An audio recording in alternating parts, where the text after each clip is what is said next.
ఏం పేదలను బుల్డోజర్లు పెట్టి ఇబ్బంది పెడతారా?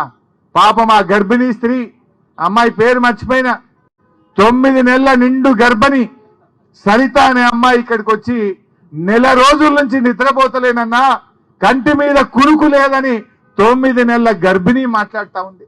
నిన్న తెలంగాణ భవన్కి వచ్చి అక్కా చెల్లెలు మాట్లాడుతుంటే నా కళ్ళల్లో నీళ్లు ఆగలే, నీళ్లు కారిపోయినాయి నాకు తెలియకుండానే. నాకు అర్థమైతలేదు ఈ రేవంత్ రెడ్డిది రాతి గుండెనా ఇంకేమన్నా గుండెనా నాకైతే అర్థమైతలేదు. మీ బాధలు వింటుంటే, మీ కన్నీళ్లు చూస్తుంటే రాతి గుండె కూడా కరిగిపోతుంది. కానీ రేవంత్ రెడ్డి గుండె ఎందుకు కరుగుతలేదో నాకైతే అర్థమైతలేదు. ఈ రేవంత్ రెడ్డి ఆయన ఏదో పెద్ద శుద్ధపూస లెక్క మాట్లాడుతుండు. కొడంగల్ల ఆయన కట్టుకున్న ఇల్లే చెప్పుకుంటూ ఉన్నది.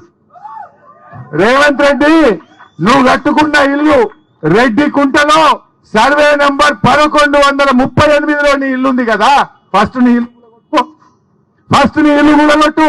నీ ఇల్లే రెడ్డి కుంటలు ఉన్నది, నీ తమ్ముని ఇల్లే FTL ఉన్నది. నీ తమ్మునికో రూలు, నీకో రూలు, గరీబులకు ఒక రూలు అని నేను అడుగుతా ఉన్నా. ఇదెక్క న్యాయం?